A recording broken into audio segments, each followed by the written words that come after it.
Hi, good afternoon. Welcome to MF Corner. I'm Sumera Abdi. On the show today, again, two very interesting topics. First one is how can FMP or ELSS fit into your portfolio? ELSS, we've heard about it, but there are now options of the new and the old tax regime. So Pankaj Matpal, Managing Director of Optima Money Managers, will join in to explain that. And also a little later, we'll talk about the equity side of things. Markets have recovered. Now what? Ashish Shankar of Motilal Oswal Private Wealth Management will be with us in a bit. But first, let's get talking about FMPs and ELSS. Hi, Pankaj. Good afternoon. You know, I've seen FMPs be very, very popular with investors, but I've never understood what is the real reason behind it. Is it that you get, that extra indexation benefit? Because how does it score over any other fund? And what is the place exactly that it has in a person's portfolio? Yeah, so Mera, see, any fixed maturity plan is a debt-oriented, close-ended mutual fund scheme. So it is as good as any other debt-oriented scheme, but it has a fixed maturity. So usually it is sold by telling to the investor that it is as good as your fixed deposit. Though there is no comparison between two, fixed deposit is a different product, but because fixed deposit also has a fixed maturity. So, and this FMP also has a fixed maturity. So it is sold like this. But if you see, it's a debt-oriented mutual fund scheme, it's a closed-ended scheme.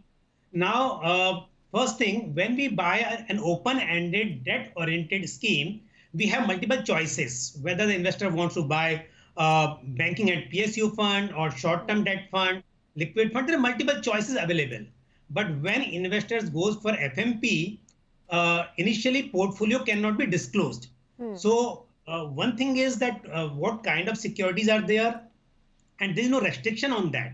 That it has to be only that banking or PSU stock debt papers, or it has to have corporate debt papers. So that clarity can also be indicative yield as well as indicative portfolio can be disclosed. But as such, what exactly portfolio will be there, because investors can buy only during the NFO. So during NFO, you don't know that what will be the portfolio. So there are many limitations in this, but again, it is sold by telling that is a fixed maturity. And as you mentioned in the beginning itself, that indexation benefit.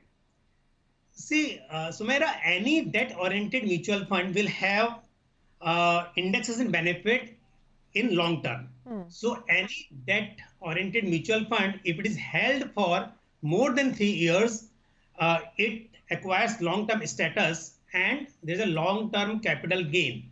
On that, you get indexation benefit before paying tax. So it is same as with any other open-ended scheme. So, No, I take your point, Pankaj. And, also because we've seen in the Z case, right, early last year, that even, FMPs being closed-ended and having a fixed maturity date, I mean, that wasn't respected. So they do carry credit risk, right? So would you say that, do they have any advantages at all? I mean, is it worth somebody's while to invest in a fixed maturity product? exactly, because we have seen in past that they had to roll over. AMC had to roll over their product, their FMPs, because they could not pay to the investor at time of maturity. So there's a credit risk available, same as in any other debt-oriented scheme. The advantage is that there is least interest rate risk, because when you invest in open-ended debt oriented mutual fund scheme, there, because you have to buy and sell debt papers time to time. But here in fixed maturity plan, underlying papers will have maturity in line with the maturity of this FMP. It is same or lesser than this. So it means all the debt papers which are in the portfolio of FMP will mature before the maturity of that FMP. So there is no interest rate risk. That is the only advantage. Otherwise, if you see an open-ended scheme, there are more transparency. You know the in existing scheme, you know the portfolio, but only, as I said, because here the maturity date is fixed. So that advantage is there, that there is no interest rate risk. That's it. Okay, so therefore, actually, can you, Pankaj, give us a sense of what is the average return that an FMP offers? And if someone, does want to invest in an FMP, where does it fit in? I mean, what's the exact product? Would it be like a short duration fund that it replaces? Is it an FD that it replaces? And what should be the allocation in a portfolio? See, FMP have different maturity because the time to time AMCs keep on introducing new schemes, and it may have maturity maybe as less as 1 month or maybe 5 years or more than that. So different time periods are available. So it's not like that. Depending on your time horizon, uh, what kind of investment you want, you can select the one which fits in your need. So that choice is available. Second thing, because in debt-oriented funds, the benefit is that long-term capital gain taxation. So for short term, if you're investing, then you have this short duration fund, everything is available. So if you're investing for long term, here compulsorily, if you're investing for, say, a scheme which has 37 months maturity. So in that case, means it has long-term capital gain on that. So you will get indexation benefit.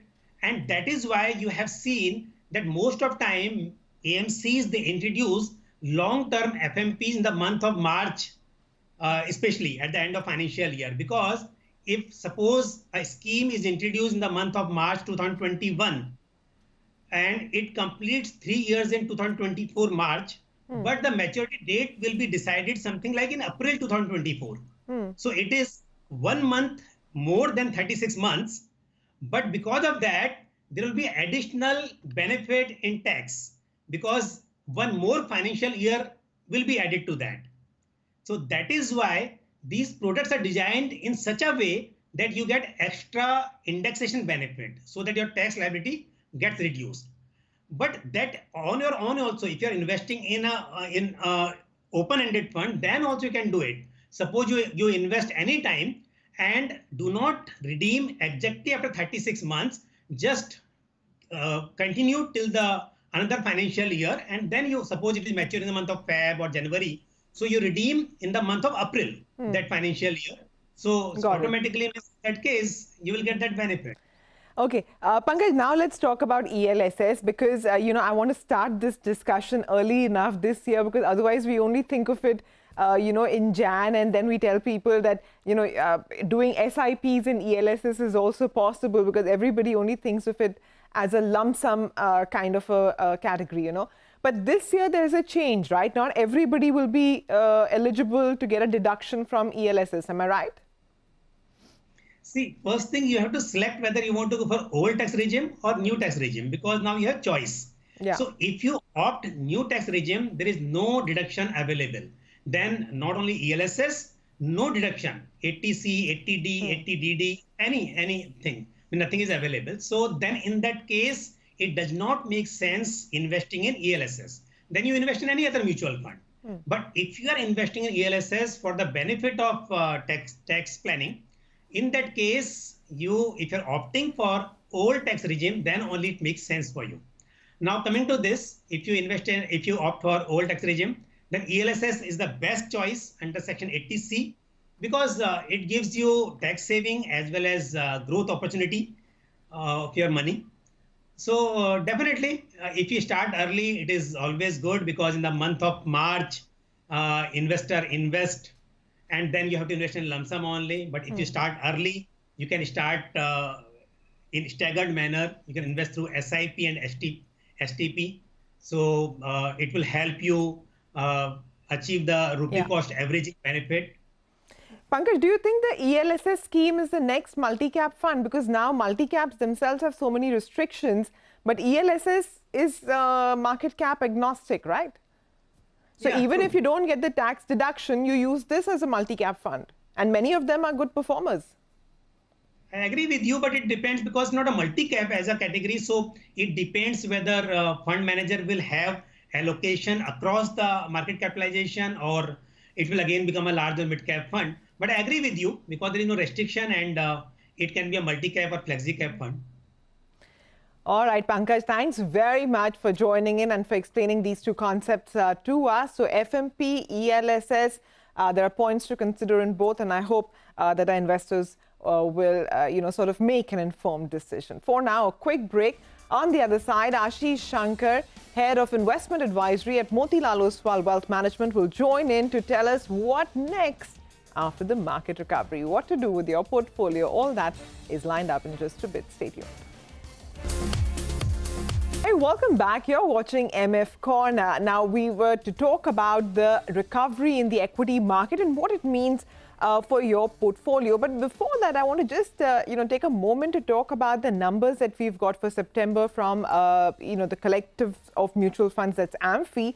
And to my mind, actually, it's not looking too bad, even though there is about 1,000 crores in terms of a net outflow for equity funds overall. But that's largely driven by an outflow in multi-cap funds and some 500 odd crores in large cap funds. Ashish Shankar, Head of Investment Strategy at Motilal Oswal Private Wealth Management, is with us.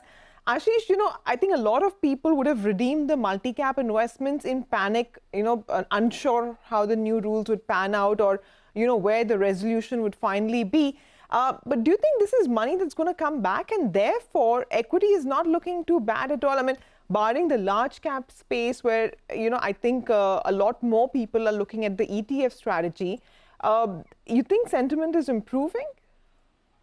Yeah, hi, Sumaira. Always a pleasure to be on your show. Good afternoon to your viewers. Yes, you're right. See, equity flows, if you cut out the SIP number, have been negative now for 2-3 months.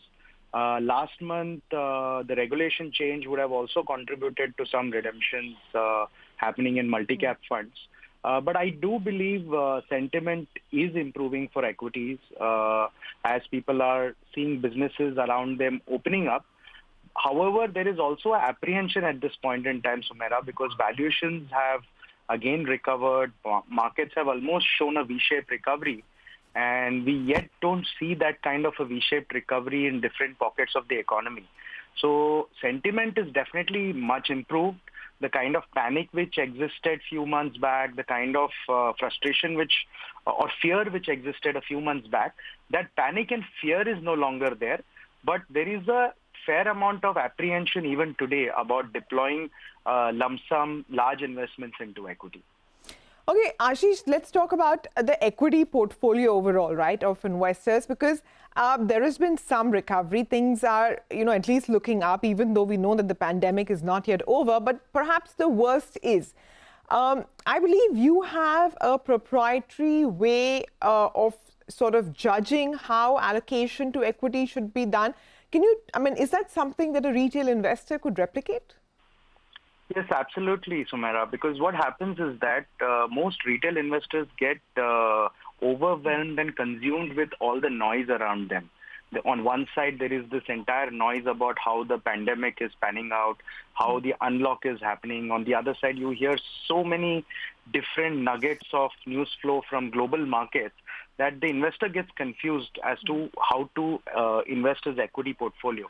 Now, to cut the clutter and the noise, we have evolved a proprietary valuation framework called the temperature index. Now, this index takes into account very simple parameters to figure out whether the market is cheap, reasonably valued, or in the expensive zone.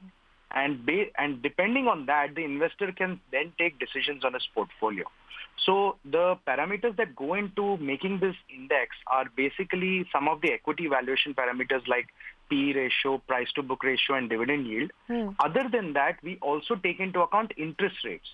Because interest rates are a very important part of equity valuations. With interest rates at zero, you can't be valuing stocks the same way as if interest rates were at 4 or 5%. So we have developed this equity temperature index, and the range is between 65 and on the upside in the boom of 2007, it went all the way up to 135, right? So in this crash, it went all the way below 70. So in March, it clearly gave a buy signal and said that investing in equities is a no-brainer from a valuation point of view. As the markets have recovered, today we are closer to the 115 zone, which is the fairly valued zone, to getting a little bit on the expensive side. Okay, what is this equity allocation and deployment grid? Let me just open it, pull it up over here for our investors to see. And, Ashish, I know that it sounds fairly simple to you, but can you explain it in a language that we can understand? I mean, how does a retail investor make a temperature index? Or, is there a way that they could do it in a far simpler manner? Right. So it's very simple, Sumaira. We use these equity parameters and interest rates, and we made it into one index, and we publish this index, every month in our research reports. Now, there are two things which matter for an investor. One is where the markets are in terms of valuations, and second, where the investor is in his journey of building his investment portfolio in equities. Right. So as an investor, I could be in three different zones.